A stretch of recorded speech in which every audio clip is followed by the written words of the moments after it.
Hello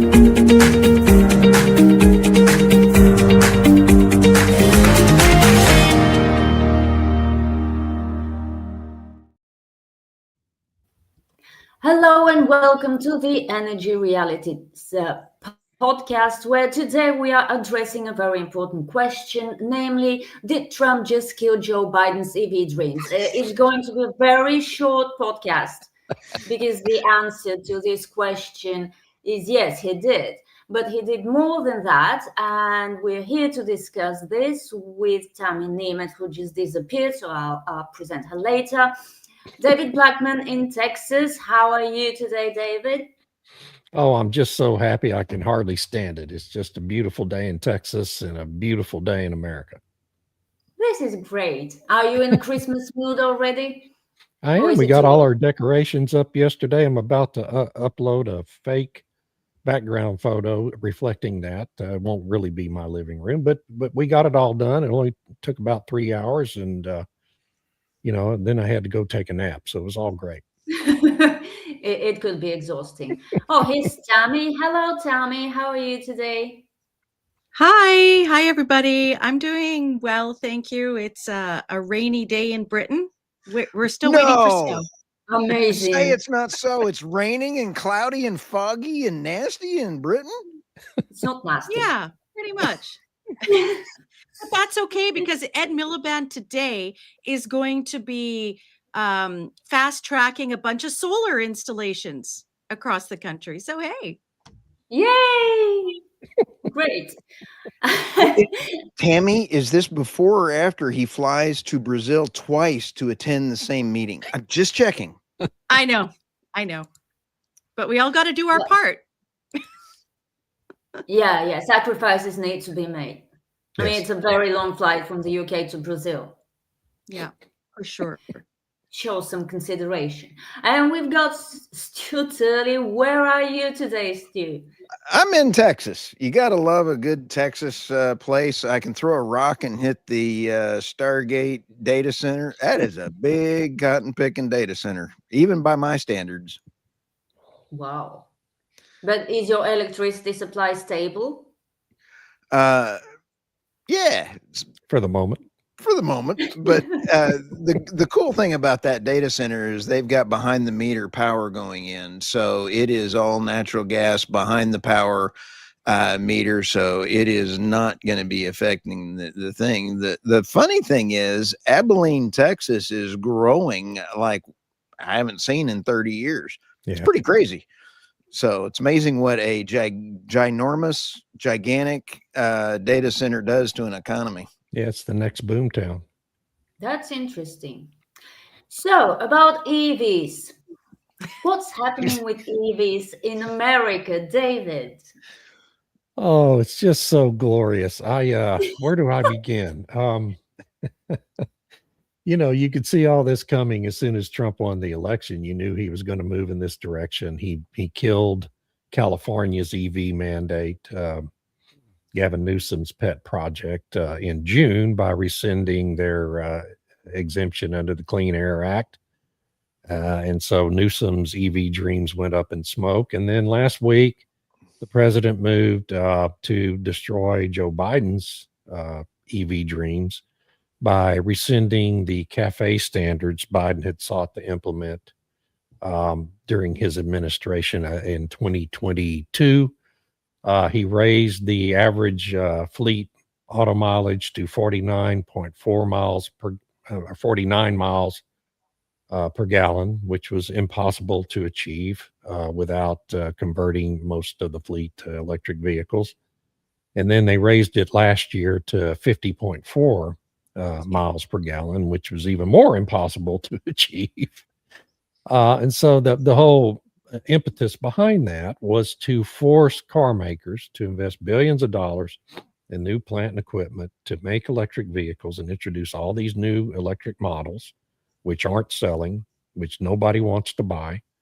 Well, not nobody, but only a small segment of society, less than 20% of Americans really want to buy an electric vehicle. And the reasons are obvious. They have the same limitations in technology and concerns to consumers that they had 130 years ago when they were first introduced.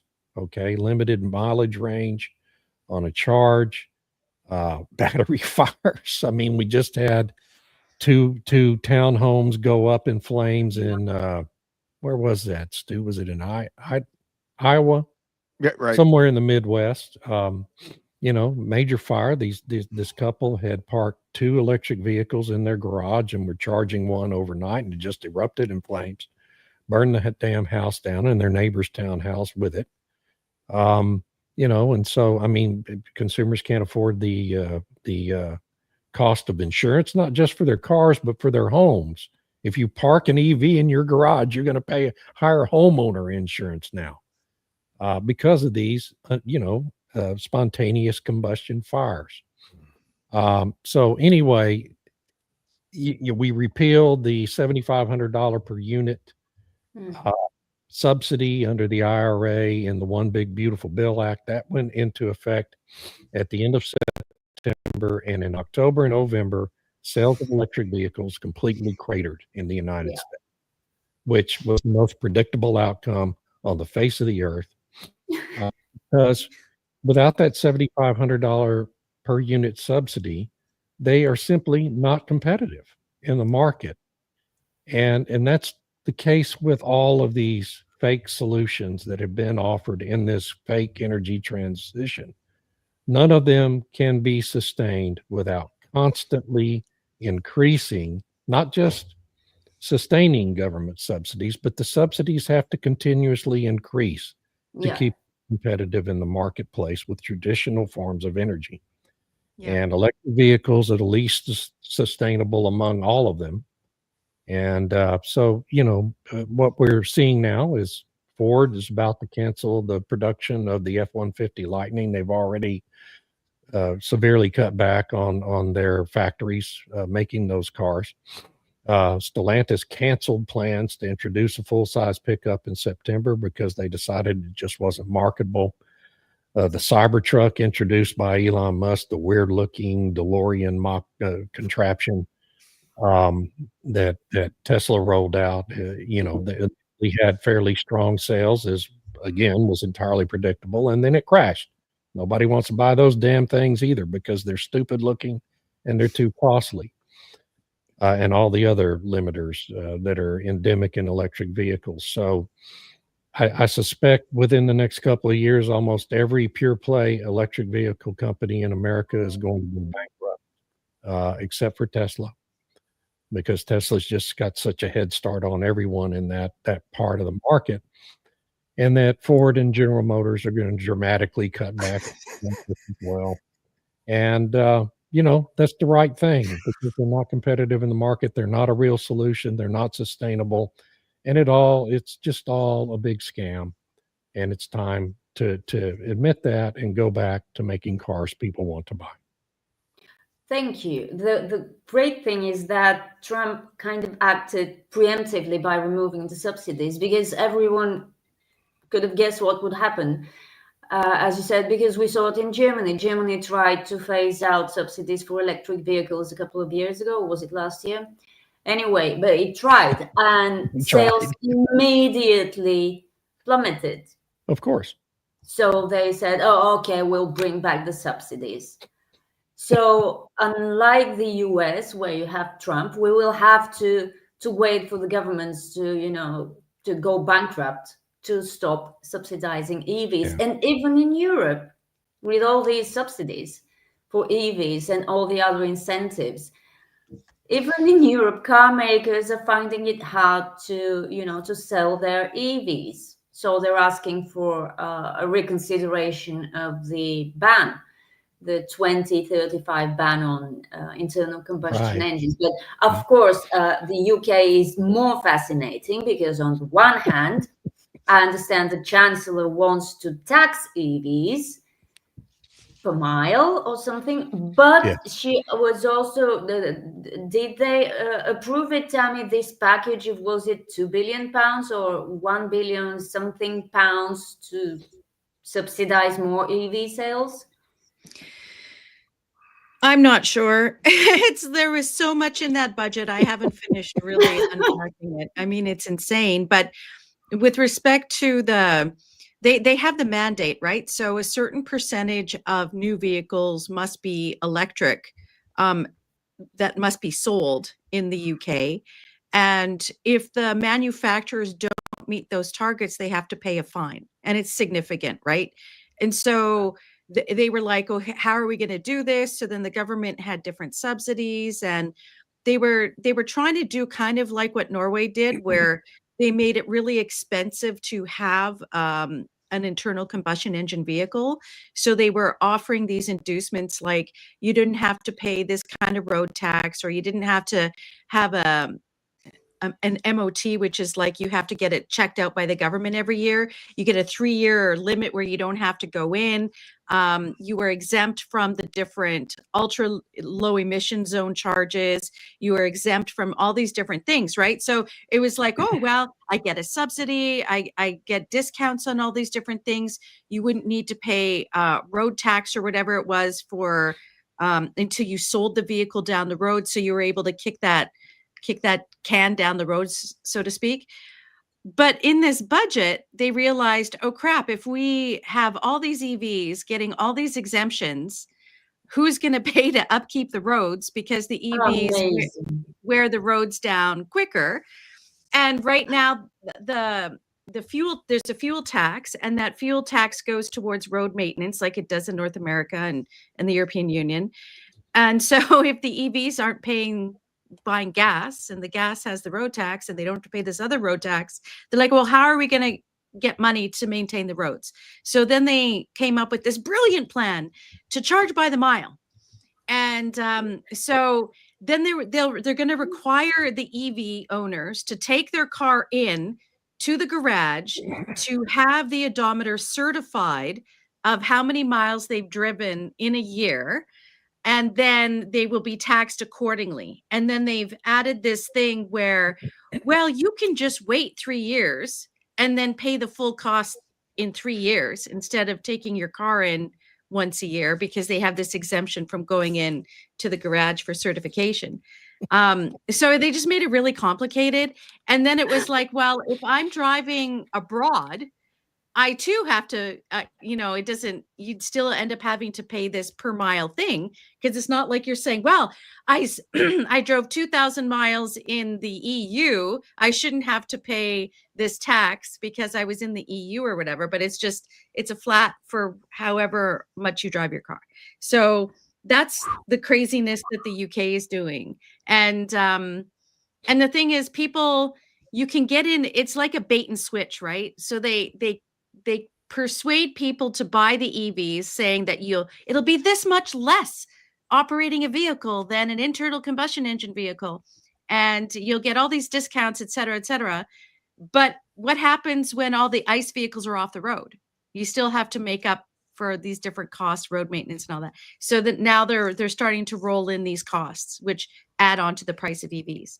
But what I think is so interesting in the context of North America, so we have America doing its thing, which is having a ripple effect in Canada, because Canada has given a lot of money to whether it's battery manufacturers or the big like Stellantis and Ford and GM or whoever, and Volkswagen and these different groups were getting government subsidies in order to produce EVs.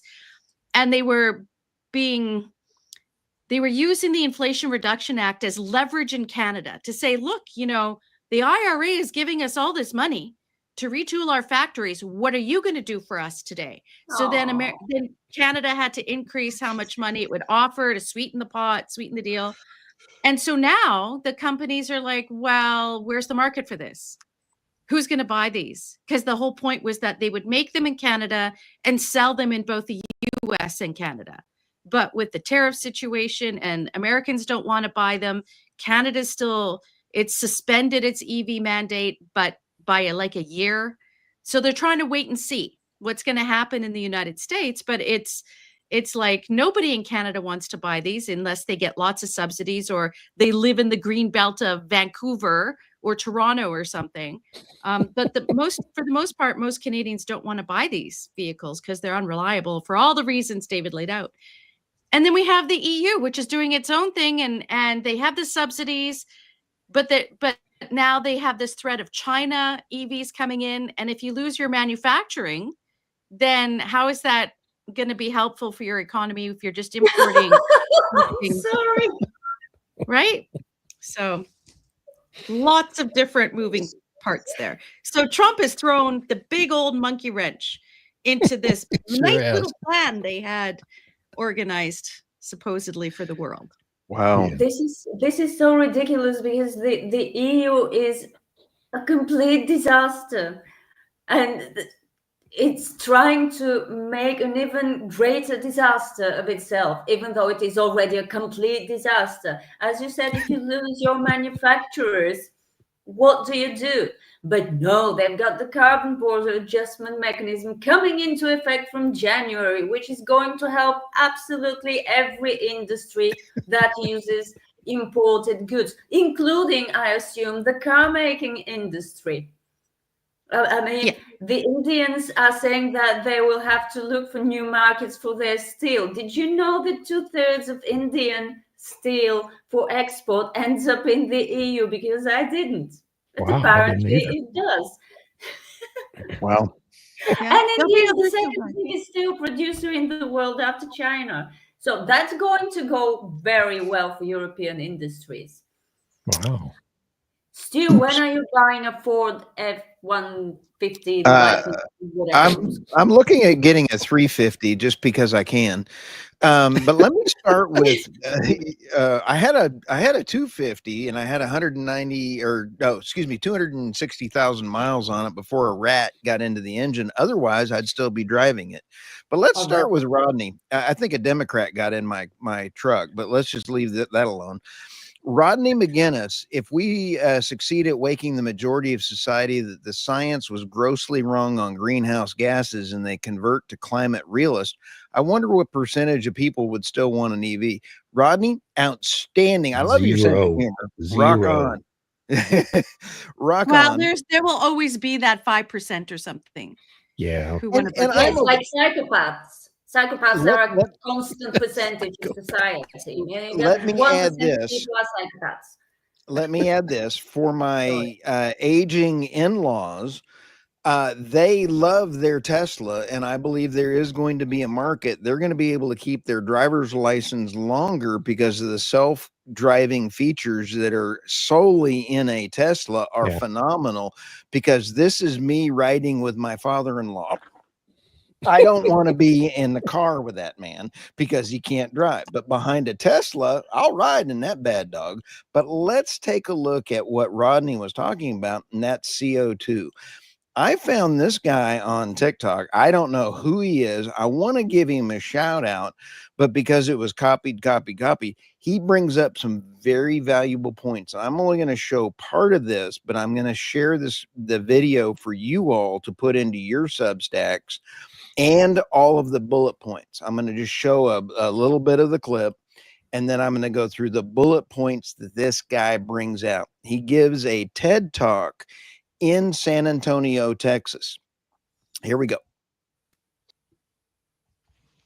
The showroom, having generated about 12 tons of CO2. And you can see you'd have to drive it around 80 or 90,000 miles before you offset that CO2 penalty. But it is better in the end. So the electric vehicle still looks good here as well, right? Well, this is where it gets interesting. You see, the conventional vehicle has a 400-mile range, while the electric vehicle in this example has a 125-mile range. Now, 125 miles might be enough for some of you, but most of us want more. We'd like to be able to drive great distances across the states. Or if you're here in Texas, you might just want to get to the next city. So really, we need to be comparing a 400-mile range electric vehicle. And as you may have guessed, a longer range requires a larger battery, which means a larger CO2 penalty. And now you start to see the problem. Over its expected lifetime, it has emitted more CO2 than the conventional vehicle. It has contributed more to climate change than the conventional vehicle, and that is the crux of the problem. It has produced more CO2, but we've measured none. And so society is happy to continue to call these zero emissions. But that is dangerous and unproductive. So this cat is very cool. I got to find out who he is and invite him on the podcast because I thought it was pretty neat. So I want to give him a shout out to Mr. I don't know who you are, but his key bullet points that I was typing up this morning. The average age of a vehicle before it gets scrapped in the U.S. is around 180,000. A conventional vehicle produces about 30 tons of CO2 over its lifetime, which is one COP30 trip for Ed Miliband. But when you take a look at electric vehicle, produces less CO2 than a conventional. Some of the electricity from renewable sources and the electric motor is efficient. And so let me come down here to the last part. You'd have to drive the electric vehicle around 80 to 90,000 before offsetting the initial CO2 penalty. The conventional vehicle has a 400-mile range, while the example electric vehicle only has 125. To match the 400-mile range, the electric vehicle, we need a larger battery, which increases its CO2 footprint over the lifetime compared to the conventional battery. And nobody's talking about what David brought up earlier is the increased homeowner insurance in EVs in the United States is doubling. And then you have what is the reclamation for that battery at the end of life of that thing. Yeah. And nobody's talking about a 4-year life cycle on these bigger batteries is about $30,000 to replace these bad dogs. So we are now at a point where in Oklahoma State, the math don't math up because my head just exploded. I want to emphasize one other point about that, which is a 400-mile range battery weighs a hell of a lot more than a 125-mile range battery. It adds thousands of pounds to the weight of the vehicle, which in turn increases the damage the car is going to do over its lifetime to roads and other infrastructure. And the cost of rebuilding and reinforcing the infrastructure is trillions of dollars to the society in the United States. And it's going to add trillions of dollars to the cost of maintaining and repairing roads in our country. So that's another severe cost of these things that no one wants to talk about and account for. Can I add one point, David? Mm-hmm. California has actually been using a lot of coal for, are you ready? Cement. They're still using a lot of coal. So if we're rebuilding all the roads and everything else, these EVs are going to demand a lot of infrastructure and a lot more coal is going to be used. This is a LinkedIn user. I'm not sure who this is. I think it's Travis. Travis Lynn. Okay, cool. Tammy, sadly, North American EV manufacturers owe their gratitude, sarcastic, to their industrial house of cards, to simply 4 years of Biden Build Back Better builders. I'm so glad. Bunch of bureau crazies. Are out of here. Yeah, and they went to Canada, I swear. They went to Canada and the UK. Yeah. And the UK. They're following Tammy around. You know what's funny is that, last week when all the auto manufacturers were gathered around Trump for, making their announcements or whatever, and the head of Stellantis said, well, we're actually going to give consumers what they want. And they're reintroducing the Dodge Ram Hemi V8 engine. Right. Yay. Right. Yay. Because all the guys are like, yeah, we want this kind of truck. And they're going to bring in I think there was comments that they're going to bring in the Toyota Hilux, which is the bare bones one that doesn't have a whole lot of electronics in it and stuff. But you can get this half ton for like $20,000. Is like a really that's fully really outfitted. Sweet deal. Yeah, it's $8,000 outside the United States. So yeah. So But we have a bigger problem in Europe because you can't put a battery with a 400-mile range in a small car. And the European Right. Union is Yeah. very big on small Small EVs because they're cheaper. But you'll never guess what's happening in that same European Union. The BBC called it car spreading, which basically means that people tend to buy increasingly bigger cars. So on the one hand, it's great news for those bigger batteries because if the car is bigger, you can fit a bigger battery into it. And can I just say that I've seen an electric BMW, a huge, monstrous BMW, an electric one. It's disgusting. It's Yeah. really big. It looks extremely heavy, and it looks like a more dangerous car than an internal combustion version of that same sort of BMW or whatever, really, because they're heavier. They Yeah. would do more damage, not just to the road, but to pedestrians if they Right. hit one. So the EU wants to put us all in small cars. I already have a small car and I love it. But it wants to put everyone in small electric cars, which you can't fit with a huge battery. It just won't work. And Europeans are buying bigger cars. Discuss. Especially the Ukrainian folks. I just saw one of the Trump boys interviewed, and he said that he went to Monaco, and there were a lot of Bugattis and a lot of big cars with Ukrainian license plates that were That's where your big. money is going. Yeah. Yeah, New York that's where our Times, tax by the dollars way, went. of all the newspapers on earth, you wouldn't expect to have this investigative report. The New York Times yesterday published an incredible investigative report about the corruption in the Zelensky government in Ukraine and all that money laundering they've been doing with America's and NATO's Wow. money. That's very It's interesting. extraordinary. Anyway, that's a diversion. Sorry. Well, no, it means it's Isn't finally it coming more? out. Yeah. I'm We decided to we- put it out. yeah, like I don't know, Sorry. the New York Times investigative reporting seems to be hit and miss. Yes, So it does. because they You're did so this big one. Canadian. Yeah, they So did a big delicate one on about it. AI and David Sachs in the White House, which was just full of garbage. And they claimed he had this secret meeting, blah blah blah. And he's like, I looked on my calendar, I didn't even have a dinner. What is he talking about? So it's like, I don't know. If is it true? Maybe they've really lost their credibility, so it's hard to Yes. say it. But Well, wouldn't they're be surprised. right. I think they're right what they're told to write. I mean, for years they've been pumping up this saintly image of Zelensky and all the people around him, but now things are falling apart and the truth is coming out. So Yeah. they So gotta they've got change to do an the- inoculation piece like that one to Yeah. prove that they reported all of it, right?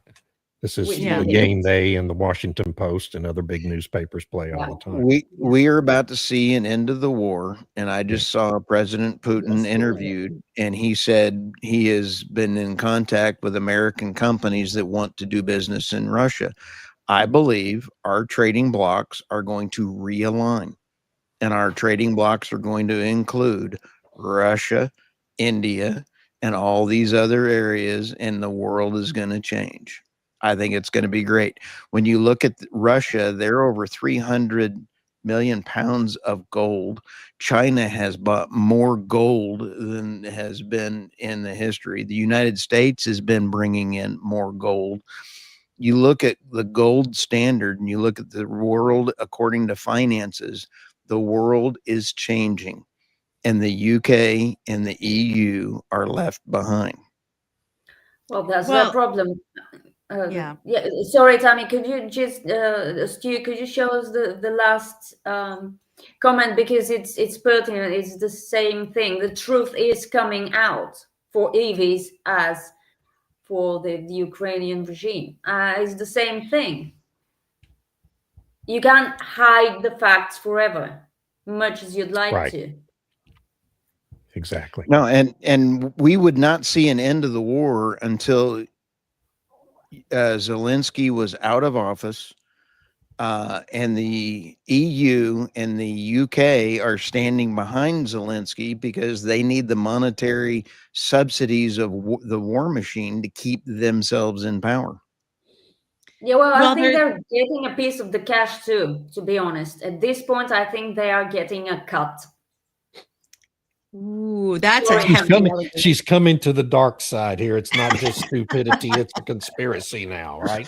No, it's not a conspiracy. They have material interest. The Right. biggest Yeah. interest is staying in power. But given the amount of money that's being swirling that way, anything is possible. I Yeah. mean, I expect even the Ukrainian government can't absorb all these billions. I don't know. Sorry, Tam, I keep interrupting you. That's Go ahead. okay. I was just going to say that Zelensky's having a big huddle in London today with Starmer and Macron to try to Again. figure out what the next thing is. Probably, where can I hide my money? Please don't arrest me.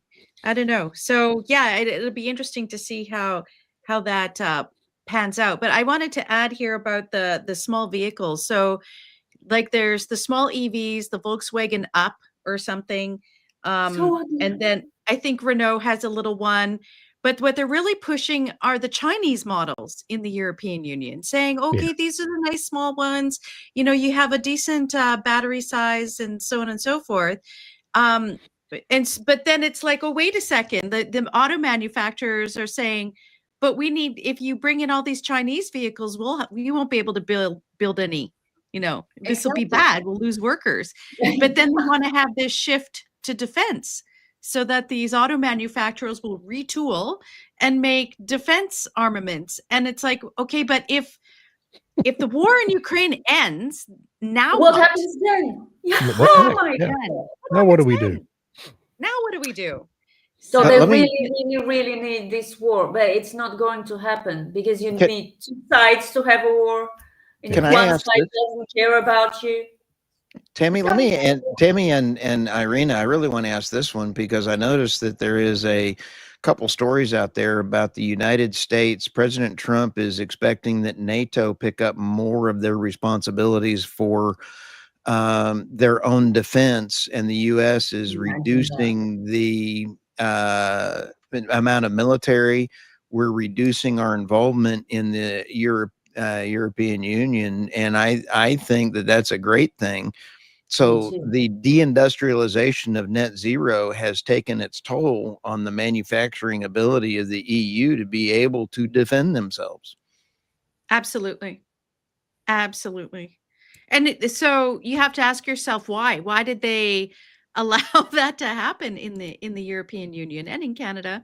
And it was that whole kind of idea that we're going to switch over to be a service economy. Well, I remember Right. they were talking about that when NAFTA was signed, when they were doing all the sort of expansion of globalization, and the UK and Canada and European Union were going to be this the service economy. I'm like, well, if you're a service economy, where are you getting your stuff? Who's producing your stuff?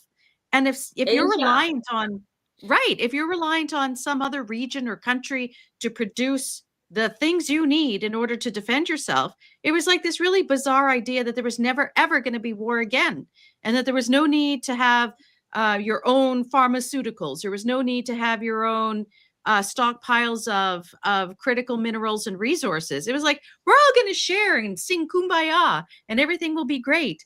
And it's like total disconnect from human nature, like as if somehow we've gone beyond our human nature, which wasn't the case at all. And so is it a case of too rosy a view of humanity, or was it something incompetence? Was it, Yes. more malevolent or malicious? I don't know.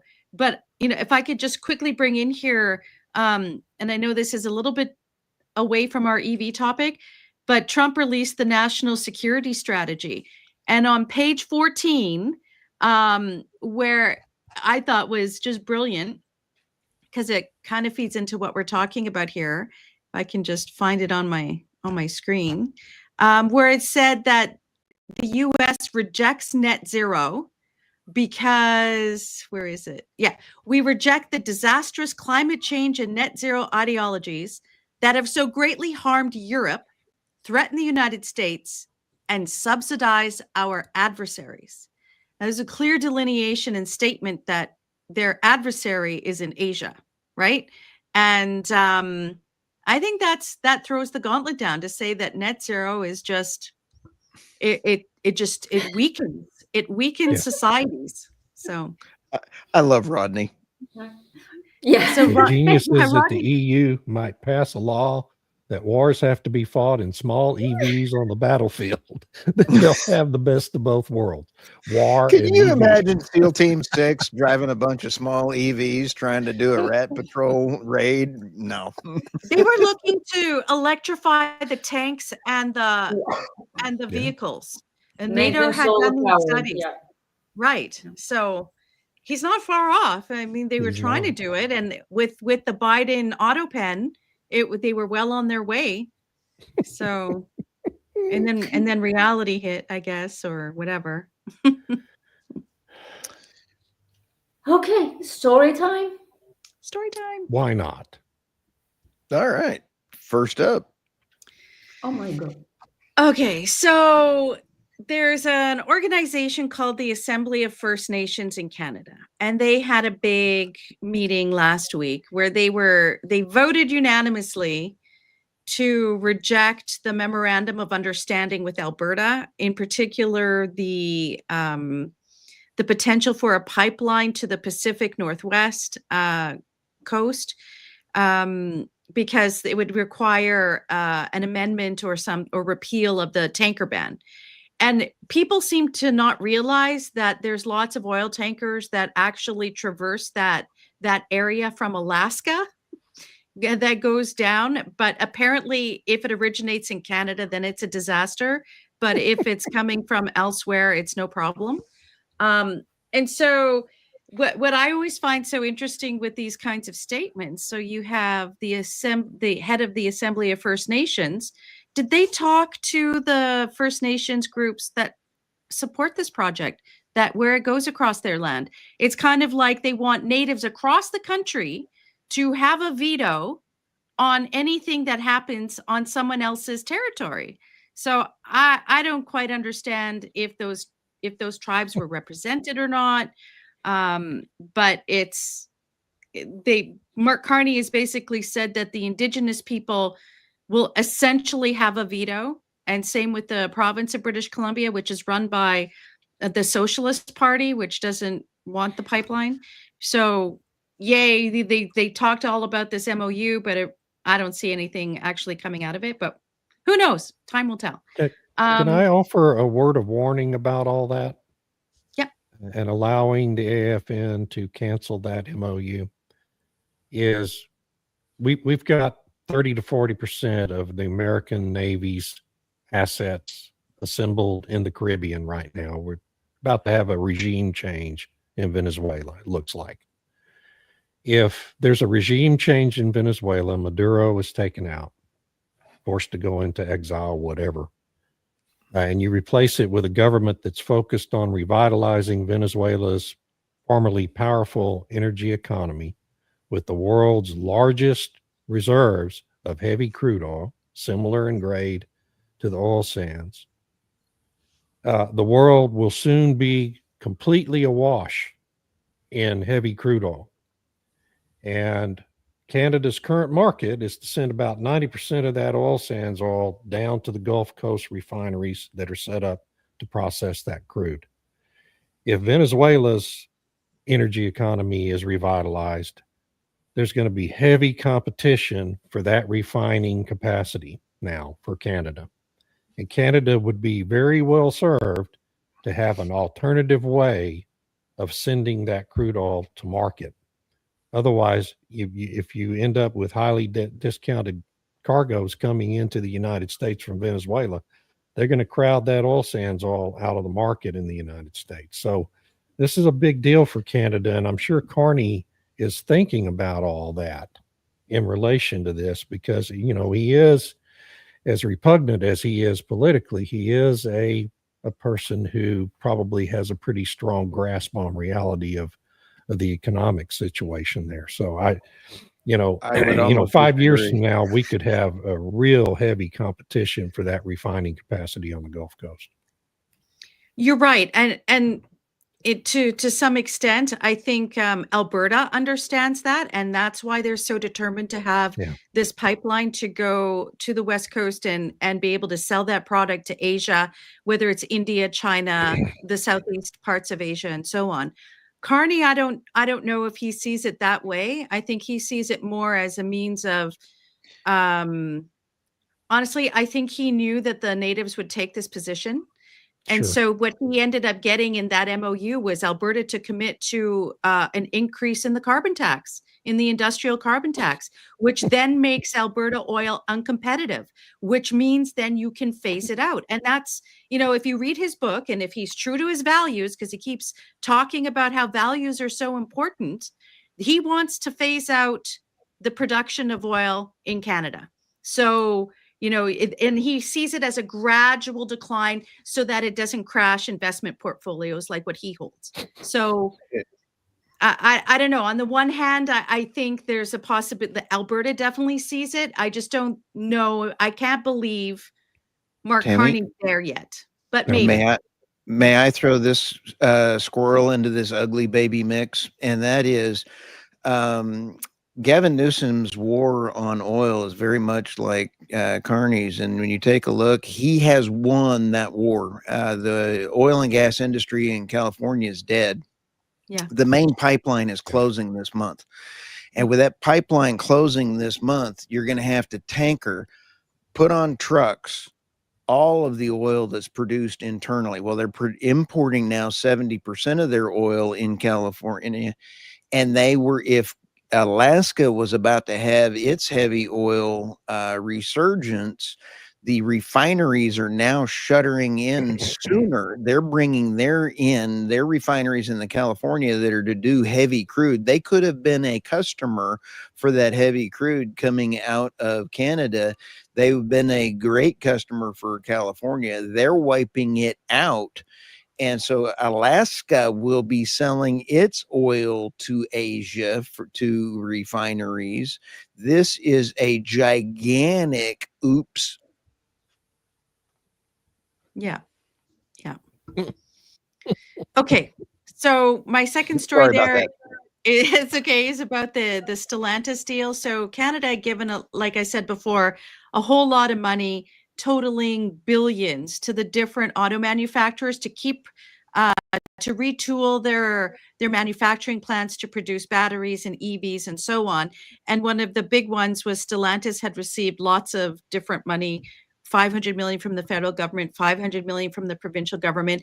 And there was one manufacturing plant in particular where they were given this money to retool to produce, I think it was the Jeep Compass EV that would then be sold in America and Canada.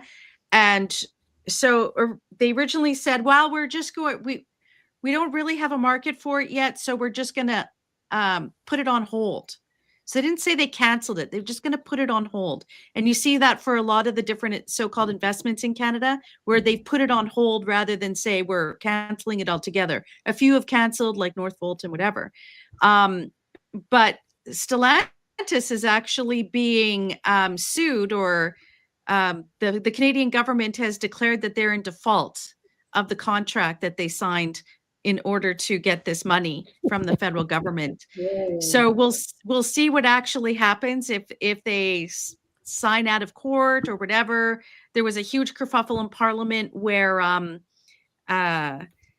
they wanted to see the agreement, and then the federal government didn't want to release it. Then they redacted a bunch of stuff saying the company wanted them to redact. Then the company said, no, we didn't want to redact anything. Go ahead, show it. So then they released it to the committee members, but won't release it publicly. And so we're not really sure, but it'll be really interesting to see what happens with this case, because it's the first time that a nation has actually declared a company in default for not following through with the subsidy payments they'd received. So it could set a precedent. It's interesting. Wow. Okay, And that's how it. do people? Cool. People can find me on the nemethreport.substack.com, and you can find different podcasts and articles there. Thank you, Great everybody. job. Oh, this is me. Well, Trump demonstrates the power of energy policy. That's a piece I wrote at the Daily Caller earlier this week. We've covered everything in that piece on the podcast today, but still hope some of you might click over there and go read it. The German court may have shattered one of the Biden era's biggest lies. Hell, I've forgotten what that's about. It's about Nord Stream. Nord Stream. Oh my God. Yes, that's right. That's the court case in Germany where, that went on for months, and they have determined that Nord Stream was blown up by, guess who? A joint effort by the United States and Ukraine during the No. Biden administration. Gosh, such a shocker. I mean, I think we've talked about that in real time, that most likely it was the United States that did that. And now a court in Germany has formally found that to be the case, which should surprise literally nobody. We have a real shortage of surprises, Yeah, no big surprises here this week, folks. No. And my Substack is Energy. What is it called? Energy Editions. I keep forgetting what I rebranded it as. We have a lot of fun there, and still talk about all the absurdities in the energy space. I got Gavin Newsom teed up there at the top of the page in a piece I wrote for Forbes over the weekend, which is really kind of going semi-viral at this moment, which I like to see. So you might want to click over and read that one too. Congratulations. It was a good article, by the way. I appreciate you tipping me off to it. Oh, you're welcome.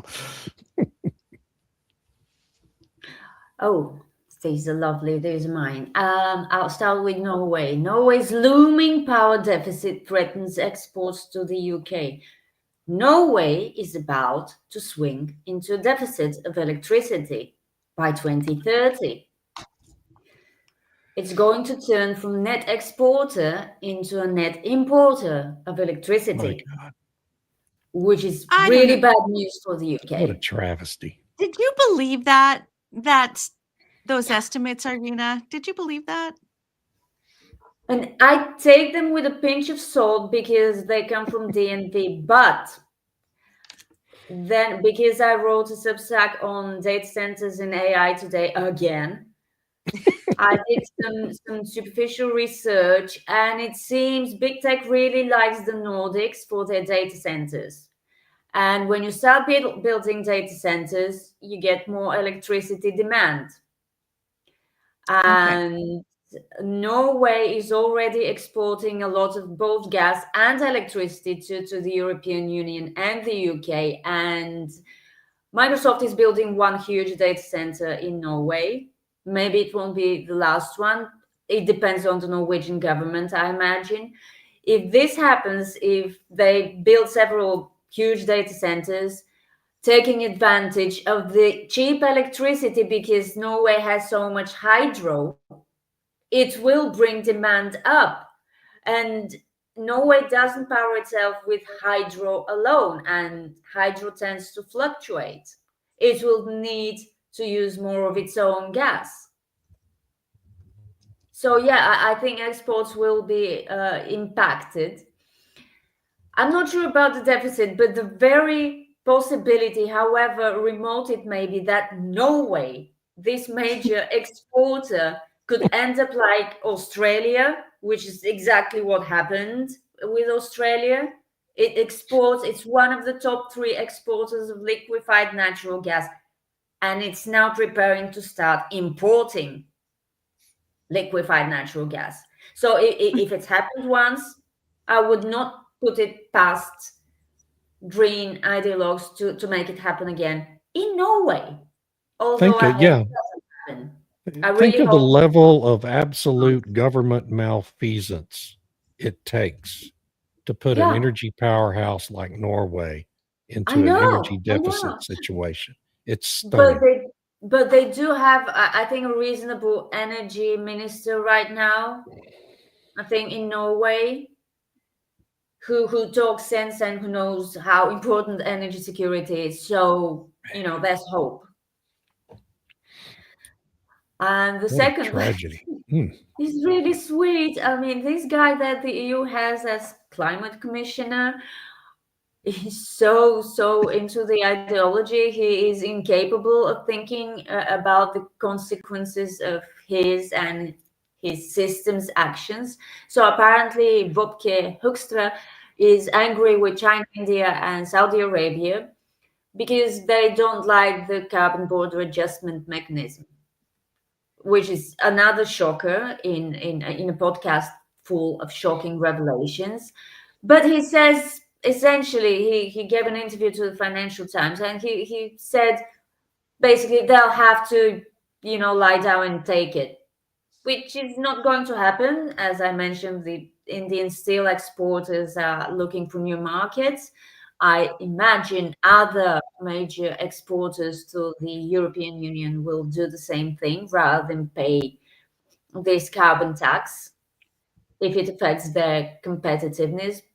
But sure, yeah, they'll just go lie down and take it because it Well, makes all in the world to tax all the exporters to the European Union. Just to level the field a bit for European producers. And if the fertilizer industry is any indication, it's not going to work as expected because European fertilizer makers have been waging a campaign against Russian imports into the EU for years, since Yeah. 2022. The EU has not sanctioned Russian fertilizers.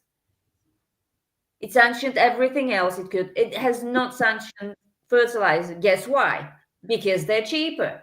But Of now, course. interestingly, now these Russian fertilizers will be subject to the same carbon tax. That should work out fine. Yeah, that'll work out great. Agriculture, yeah.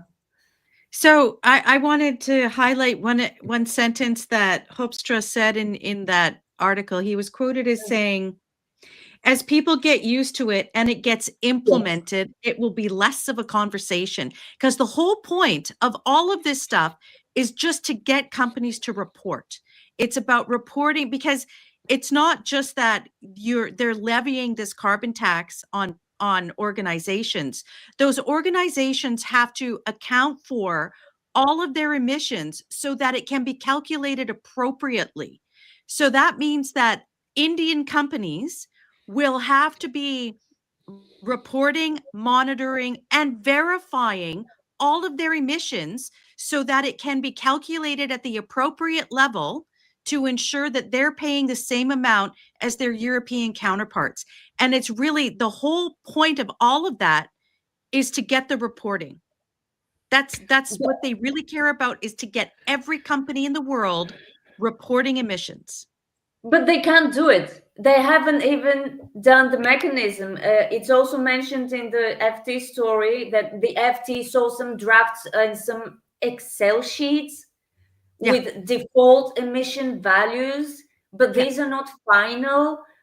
And they have not done their homework. And you can't force companies to report just because you want them to report. If they can find other markets, bye European Union. Find your own steel. Yes. I agree. I think that's what they should do is countries should just say, you know what, no, we're not going to do this, to just say no. Right. Yeah, But just like those Qatar did, default values, USA. the default values may only be used in extenuating circumstances. They can't just be used as the normal. There's certain specific situations in which those default values can be used. Otherwise, they're forced to report. And if they don't report, if it's not verified properly, then they can be fined to a percentage of their global, it's the whole EU thing, a percentage of their global turnover, right? Yeah, it's the Qatar story all over again. Yeah, it's that all over again. And so if you look at it in terms of, all they want is for companies to be reporting emissions so that down the road different things may be levied, countries and companies need to say no, because otherwise it ends up being like this. People will get used to it. The whole point is to break that barrier, get people used to it, and then they can roll things out later. Yeah, but he really is divorced from reality. He talks about it as if it's so easy. It's so simple. I know. It's going to work. It is not going to work. I mean, how many times did the Qataris have to tell you it was not going to work? Yeah, and it's not just the Qataris. The Americans are trying to tell you the same thing. Everyone doing business with the European Union. This part of our discussion today proves my point that the world is going to bifurcate into those that follow net zero and those that don't. Yep. And no, it will be everyone against the European Union if they continue on the same path. Those that follow net zero will fall into fiscal decay and decline and social unrest. And already are. They're already doing it. It's already happening. I love your Substack, Irina. Thank you. Outstanding. It's Irina Slav on energy. I get my Irina fix when I listen to your stories. So, and I had a wonderful podcast on Friday with Mike Umbro and Katie Grimes. Katie Grimes is the editor-in-chief of the California Globe, and she had an outstanding article, and I had a really great conversation. Mike Umbro has got a wonderful energy program there. He can take energy storage in an oil field, and he's trying to get it. He's been working for 7 years to get one permit to drill a well in California, but he has got a solution that can help fund like a gigawatt in a test bed of just energy storage in an oil field at net zero. He's got some great things going on, and a shout out to Katie Grimes, the editor-in-chief at the California Globe, for running the story on that. The new pipeline warns consequences of oil shutdown would cascade across the state. Not only cascade across the state, it's going to be a holy cow Batman moment, because we've got a national security risk where all of the refineries are now looking around the room going, you want to stay in business? All those in favor of leaving the state. So we could end up with a whole state with no refineries. That impacts Alaska. That impacts Arizona, New Mexico, the entire state. We got us a crisis going on. And a shout out to Judge Rules landowner, and a shout out to the folks out there at the Cowboy State. They did a great job running that article, and you can find me on, there's my Energy Newsbeat Substack, theenergynewsbeat.substack.com, and find me on the Energy Newsbeat. I love all of our followers and everything else, and if you want to be a sponsor or advertise, I have figured out a way. This is kind of cool. You can, I've figured out a way to get past the ad blockers. So my ads actually work even when you try to block them. So come see me. And if you want an ad on Energy Newsbeat. So maybe you shouldn't have said that publicly, Stu. I don't mind, because they try to hassle me and do everything else. So I do not care. When you average 200,000 people a day to your site, but you get 10,000 denial of service requests, on your site, it means I'm over the target and they don't like me. Which means you're doing something right. Great job this morning, guys. Wow, fantastic. that was great. This was terrific. So I'd like to give a shout out to all the you folks that were lit. A shout out to all the guys that were, Christopher, you are absolutely a hoot over there at the Messy Times. Christopher Messina, his book, The Federal Budget, was absolutely wonderful. Christopher Messina's Federal Budget, yes. And it is a great book. Thanks to everybody who chimed in with comments today. Y'all are a big part of the reason why this is such a fun way to start the week. You bet. Miss I got Irina, a lot of laughs out of this. Anything else, Miss Irina? No, have a great week, everyone.